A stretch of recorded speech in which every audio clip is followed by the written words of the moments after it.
Hi, my name's Lucy and I'm 19. I live in England and this video is gonna be about my coming out story.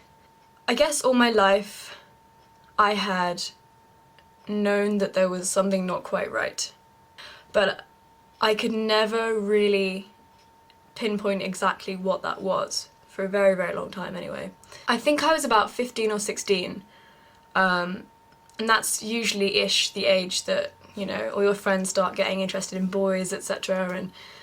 And I think at that point it kind of struck me that I wasn't really interested. I was definitely physically attracted to men, but there was absolutely no emotional attachment whatsoever. So I'd look at a man and be like, he's hot, but that was it. I think it was at that point that I realised that perhaps I was maybe, conceivably, possibly gay.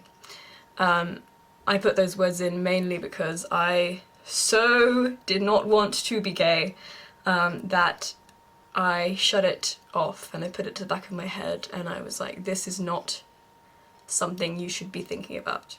Between the ages of about 15 and 17, they were kind of painful years for me.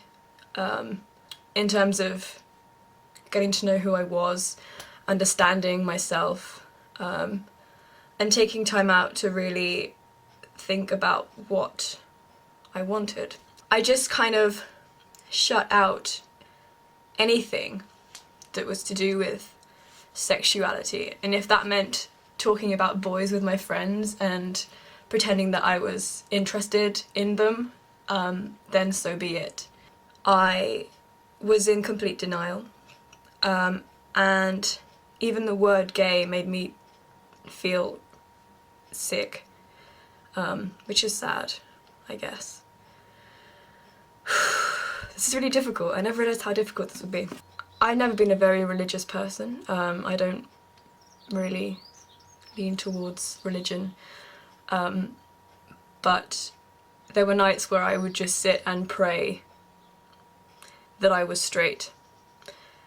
Please God, make me straight. Don't let me be gay, please. I remember the day very, very clearly. I was 17. It was early June, I think, late May. I was on Twitter. I follow Ellen DeGeneres on Twitter. Her show, as far as I know, doesn't air in the UK on TV. Well, I've never come across it, so I was subscribed to her YouTube channel, still am. She was my idol, I guess. Subconsciously I warmed to her because she was gay, and I think it was a comfort to watch someone be so openly gay, yet be so happy and be so successful, and she was just the epitome of amazing. Anyway, I followed her Twitter as well because she's that cool.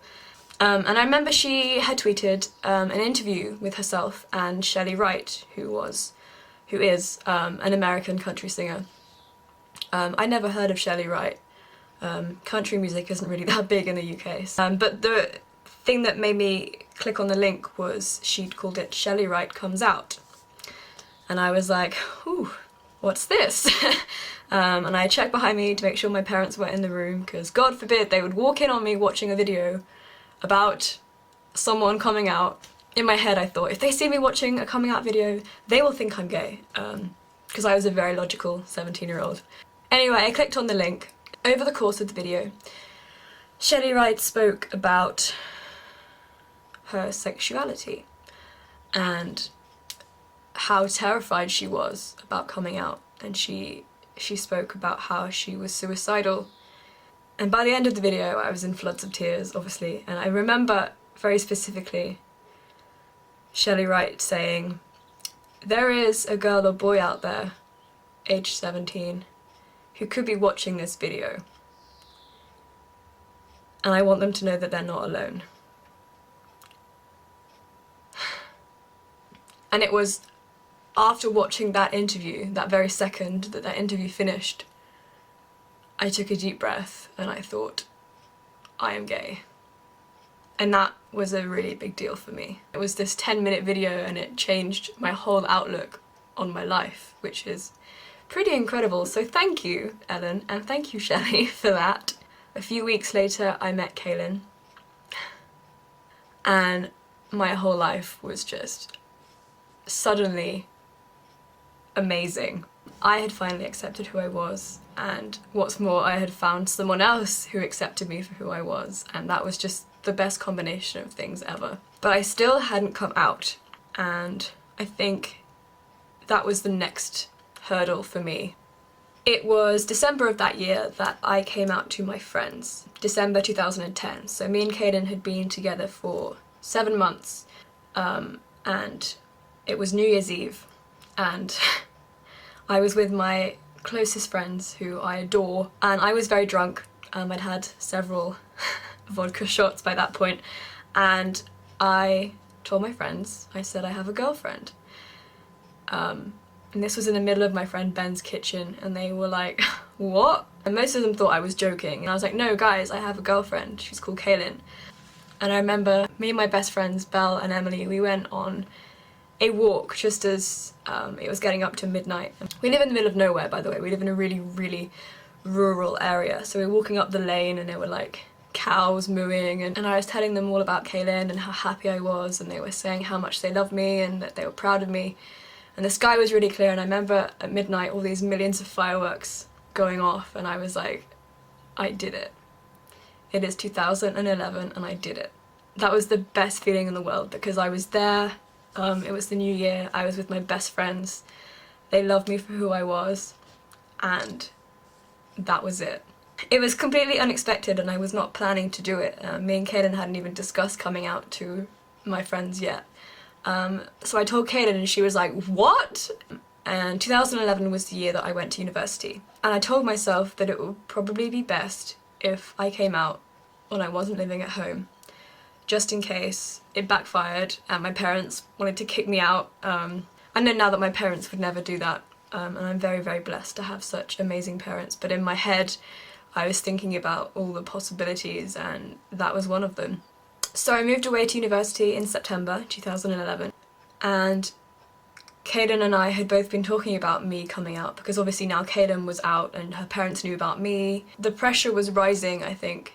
Kaelyn wasn't putting any pressure on me whatsoever, but I was putting pressure on myself, and I wanted to build our relationship and make it a stronger one, a healthier one, where neither of us would have to hide who we were with each other, and our families and our friends. So me and Kaelyn agreed a date. October 14th, 2011. We said, that is the day, Lucy, that you will come out. And originally I was going to do it on a Skype conversation, because obviously I don't live at home, I live about 5 hours away. So I was going to tell them on Skype, which was fair enough, but I chickened out. My parents were busy that evening anyway. They were out somewhere, I remember. So I decided to send them an email. I think that was a good compromise, emailing them, because it wasn't going to be face-to-face confrontation, which has never really been my thing. I'm quite introverted and shy sometimes. And it was such a big deal to me that I thought email was quite safe. And I know to some people that would seem like a cop-out, you know, not doing it face-to-face, but I felt comfortable with that, and I think it's important beyond anything that it was me who made that decision, not anybody else. So I started drafting out an email a few weeks before the actual date, just so I could, you know, mull it over and think about what I wanted to say and stuff. And I actually went on Google, and I was just looking at other emails that other people had sent, so I could kind of take inspiration, I guess, and look at how other people had dealt with the topic and how they'd said it. And I was copying and pasting bits that I liked and kind of taking inspiration from that and writing my own coming out letter based on those things. And it was really, really helpful for me, because it made me feel like I wasn't alone, firstly, because obviously hundreds of other people had done the same thing as me. And it was just nice to see how other people had done what I was doing. So that was really helpful for me. Anyway, I finished my email and I sent the email on the evening of October 14th. I've always been the type of person who reads back over emails obsessively to make sure I made no spelling mistakes and stuff. So naturally, I went back over the email to read it, and it was all fine, and I scrolled right down to the very bottom, And then my heart stopped because, like I said before, I'd been copying and pasting bits of email that I liked to take inspiration from when writing my own email. And I had left a sentence that someone else had written in the actual email by mistake. And it said, "I hope you will always love me, Mom and Dad." It was American. "Love from your son, Ed." Needless to say, I was distraught and I was sobbing for most of the night because I thought I'd ruined my life. I was 100% sure that my parents were going to read the email and think that I was, you know, schizophrenic and that I wanted to be called Ed now and that I was going to change gender. And Kaelyn was on Skype the whole time and she told me to calm down and she told me that it was going to be okay. And rest assured, the next morning I got an email from both my parents, and it was the best email I have ever read. They were absolutely wonderful and they were supportive and they said they loved me. And they didn't mention Ed. My parents have always been very tactful and that was it. They knew who I was, they knew I was gay, they knew I had a girlfriend, and they loved me. And I think that's really all I could ask of them. And to this day, I appreciate how lovely they have been about this whole thing. And I can only hope that I can repay them by making them proud of me. I want to show them how happy Kaelyn makes me and how perfect she is, and I guess I'm just really, really lucky. So that's why if you hear Ed referenced anywhere, I know Ed was referenced in me and Kaelyn's April 2012 video. If Ed is referenced, that is who we are referring to. I think what coming out has taught me more than anything is that even if it is the scariest thing you will ever have to do, the feeling of relief that I got was greater than any amount of pain and misery and anger and frustration that I had built up for myself over the years, and it just washed that away completely, and I was left with this amazing feeling of relief, and I was content and I was happy, properly happy for the first time ever. I think it's important though to highlight that I was very lucky. I was very, very fortunate to have the reaction from my family and friends that I did. They could not have been more perfect, and I understand that for some people that really isn't the case, and that people are born into families where being gay is considered disgusting, it's considered a sin. And I think it's important to acknowledge the fact that people in those situations, it is going to be harder for you. But I want you to know now that if you're watching this, you are not alone. There are millions of other people out there just like you, I promise. One of them being me. And me and Kaelyn are here for you whenever you need us. You can send us emails, you can ask us questions on Tumblr, and we will help you as much as we can, because although we've been very privileged in the way that we've had to deal with these things, we want to help you as much as we can.